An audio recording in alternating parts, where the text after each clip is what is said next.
In this video, we'll be covering how to interact with your contacts. All it takes is to select who you want to interact with.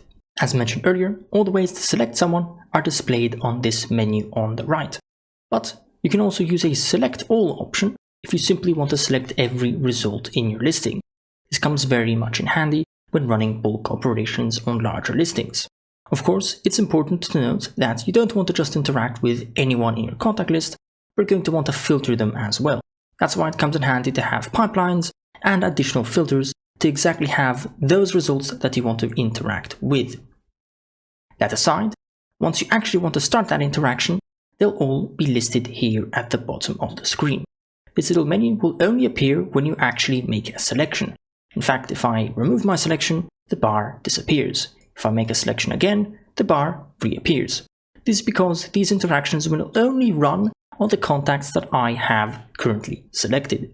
As far as outreach interactions go, there's three main options: send message, add to campaign, and connection invitation. If you're looking to simply send out an email or send out a message, send out a connection request without needing to run anything particularly fancy, then you can directly run them either from the connection invitation options or the send message option. The send message option allows you in fact to customize a multitude of different messaging methods.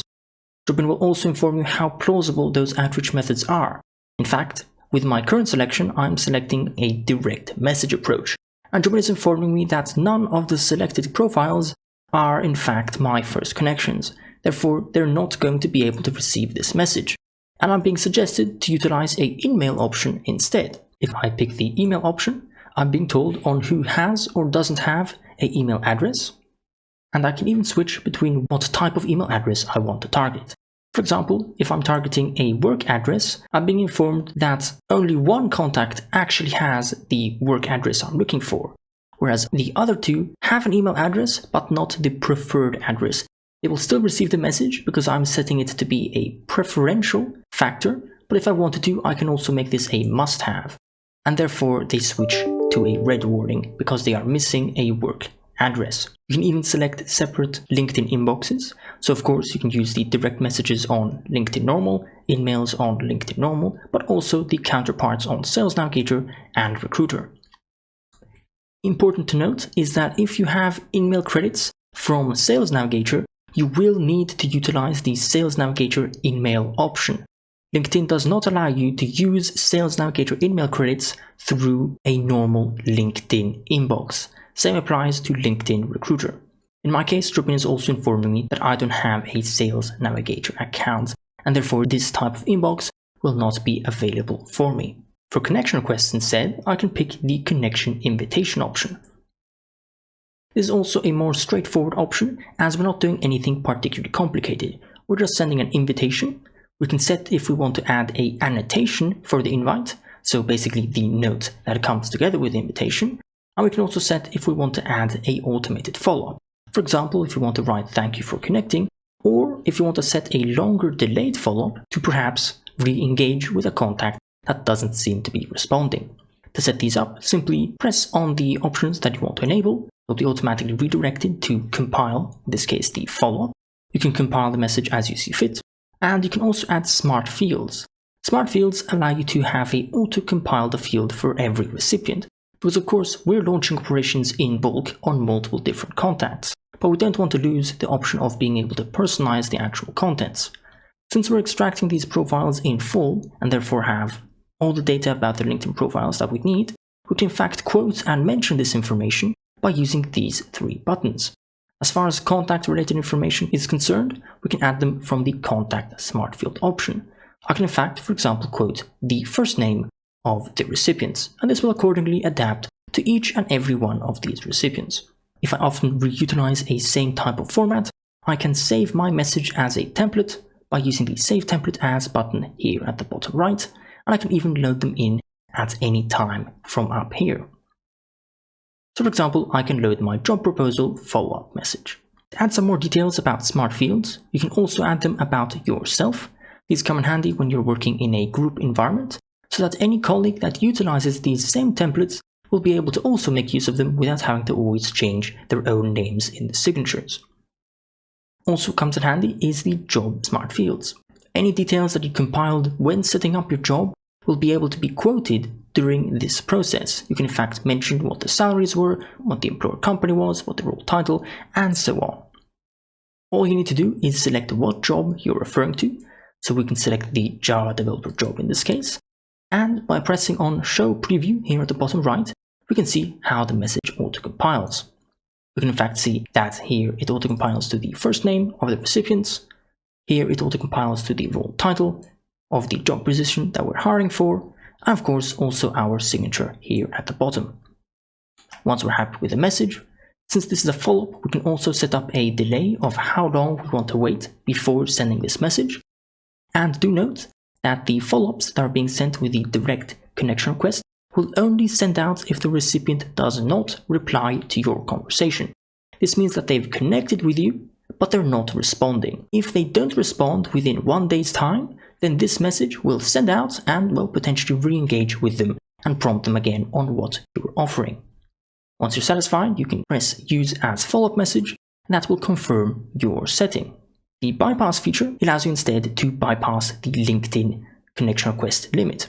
As you may well know, LinkedIn limits your invitations to 100 per week, and this bypass feature allows you to bypass that limitation and easily reach out to people at a much larger scale. Once it's all set up, simply press Send Connection Request and the operation will automatically launch. But if you want to make things a bit more advanced, or if you want to interchangeably use a sequence of different types of outreach messages, then instead of using the more direct approaches of connection invitation or send message, we can instead use an outreach campaign. These campaigns, since they're a bit more advanced, can't be created on the fly, and from this interface all you do is simply assign someone to your campaigns. We currently don't have any campaigns built yet, so the selection is empty. But in other words, these campaigns are a template of a predefined sequence of events that we want to run. To create this, we can go over to our outreach page. The outreach page itself is still in early access, so you can expect even more functionalities and features to be added into the system, but let's go ahead and see in the current version of the early access outreach campaigns. So at the top left, we can find a Add New Outreach Campaign button. From here, we'll be able to custom build our own outreach campaign. With the campaign created, we can see that on the left column, we have a series of metrics that we can utilize. For example, global settings about the campaign, whereas on the right, we actually have the map of the sequence that at the moment is currently empty. By pressing on the gray plus button that branches out, we can add an operation into our sequence. Let's for example add, as our first operation, a connection invitation. With the operation added, we can also then define what it should contain. So let's click on it again. From here, we can define extra details. For example, we can add the message note for the invitation. With that done, we can also define certain criteria. For example, do we want our campaign to run a separate sequence in case they accept the connection request? If so, then let's enable the function. Second, do we want our campaign to stop if the recipient replies?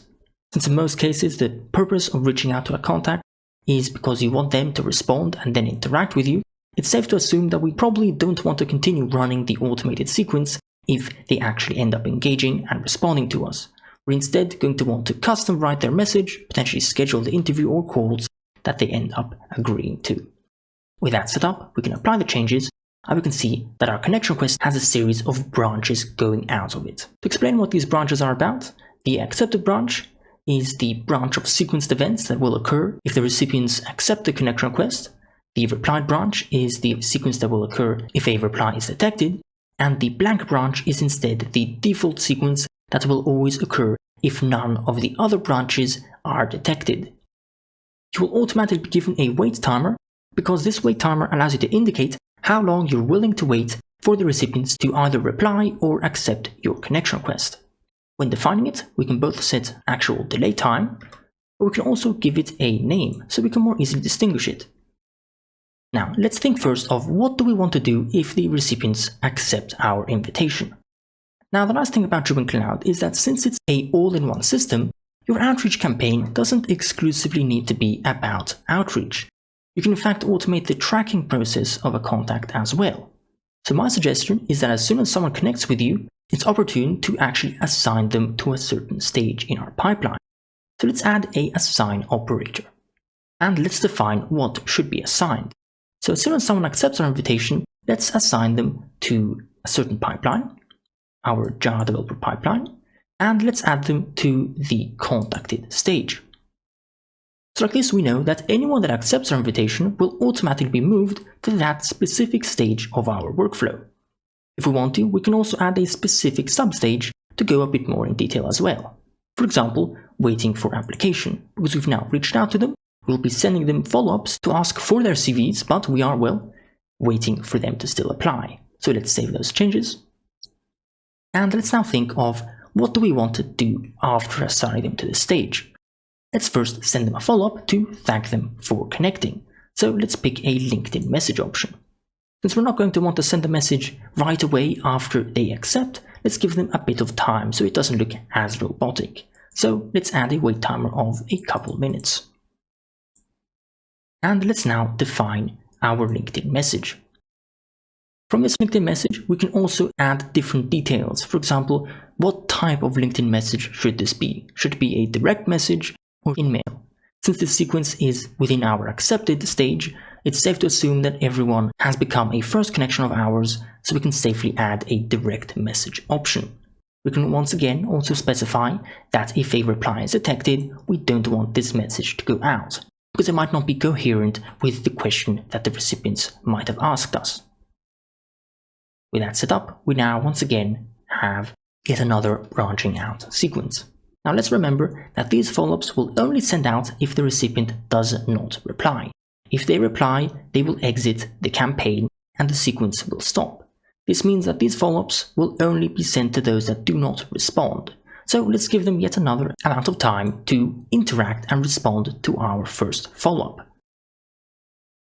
After 1 day passes and they still don't respond or still don't seem to be interacting, then let's try sending yet another follow-up. And the sequence will continue running until they end up responding. Let's assume that we don't want to send more than a second follow-up. So how much time do we want to give them before we end up giving up? So let's say that we want to give them a final 5 days to respond to our last follow-up before we then start closing the sequence. Since we can automate the tracking process, we can add a assign stage as well. So we can easily track them and know that these specific contacts that have reached this stage of our workflow are clearly not interested. So they should be added to an exit stage of our pipeline and placed under the, in my opinion, ghosting substage. Since they did accept, so they did somewhat interact and were potentially interested, but then ended up ghosting us as they never responded. After assigning them to the according stage, we can now end the sequence. Going back to the default branch, in case they don't accept the invitation, we have a multitude of options as well. Because of course, we can also use other outreach methods at our disposal. So if 7 days pass, maybe they haven't accepted our invitation yet because they simply don't use LinkedIn very much. So we have the option of potentially saying, okay, let's try sending an email instead. And like this, we can set up exactly what email we want to send out. Keep in mind that you're only going to want to utilize this option if you actually have the email address of these recipients, because otherwise, when Jobin tries sending them the email follow-up, the operation will fail because the email is missing, and as a safety measure, it just stops the campaign. With email set up, let's decide what the next step should be. Now, of course, we're probably going to want to give them yet another amount of time to respond and interact to our email outreach. So let's once again add a wait timer. If 15 days pass and they also still don't accept our connection request, then the operation will continue forward and we can potentially say, well, too much time has passed, this job offer is probably no longer open, let's cut our losses and withdraw the invitation. This will automatically remove that pending invitation and keep your LinkedIn account as nice and clean as possible.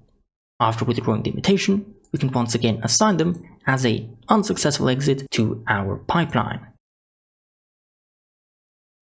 This time specifying that they simply weren't interested because they never actually accepted our invitation in the first place.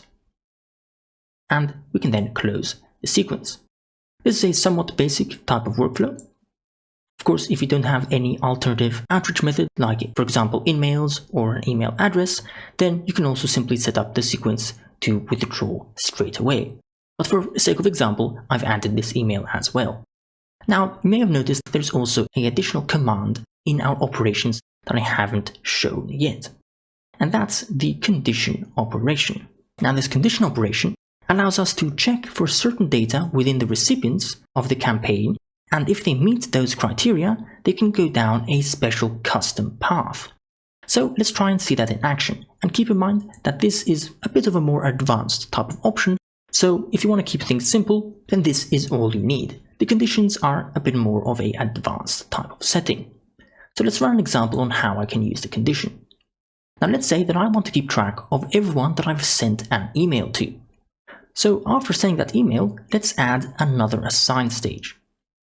This time, instead of actually having a dedicated pipeline stage, I want to assign them a tag. So let's say I'll assign them the email tag. Tags are basically a saved listing. If you're familiar with Sales Navigator, a tag is basically like a saved lead list. You can easily simply filter for everyone that has this tag, and just like a listing, it would show all the results that match it. So by giving contacts the email tag when they receive our email, we can easily filter for them at any time and find who's reached this certain path in our sequence and get a better grasp of what's going on. But the actual reason I'm adding this tag isn't for tracking purposes of my own, but because I want to track this automatically. And that's done through the condition stage. Because now we know that everyone that has not accepted our invitation within 7 days and has also received an email from us will have this specific tag.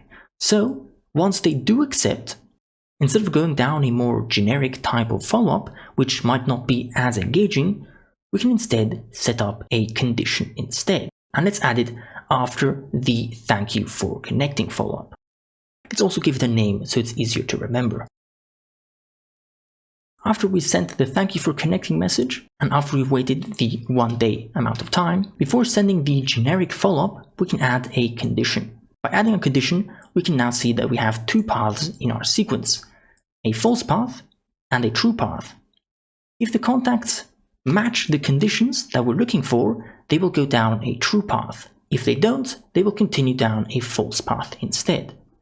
What I can add in this condition is, well, I can say that the recipients must have the email tag that we just added.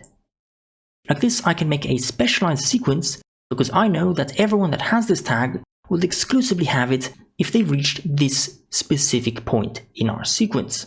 This means that I can safely assume that everyone with that tag has received a prior email, meaning that the follow-up that I can send them can potentially mention that email that I sent them, making the entire conversation sound a lot more human and a lot more engaging. With that done, we can basically have a more customized and personalized type of sequence that a normal, bland type of follow-up sequence would not be able to achieve.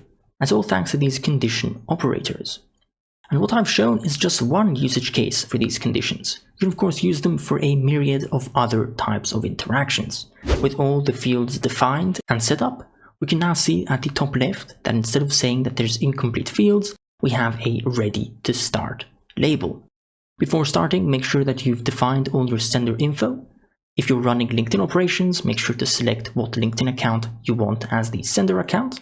If you're sending out emails, make sure to define what your sender email should be. You can also define what type of email you want as the preferred recipient. You can type out the goal of this campaign. And of course, you can also change the actual title name of the campaign. With all that done, we can go ahead and assign people to this campaign. This button simply brings us back to our contact list. That's because all we need to do is select who we want to add to the campaign, and this time, instead of simply writing down the messages from the send message option or writing down the connection requests from the connection invitation option, we can simply select the pre-built campaign from the add campaign button and pick the Java developer campaign. As soon as you add someone to a campaign, the entire sequence will automatically start running. If at any time you want to stop the sequence, you can go back to your outreach page and simply switch your campaign to paused instead of active. If instead you want to only post things on an individual scale, Contacts will also have an Outreach campaign tab where you can monitor the current stage that they're at within the pipeline, and of course you can also individually pause them. Every operation and interaction we run will be added into our operation queue at the top right of the screen.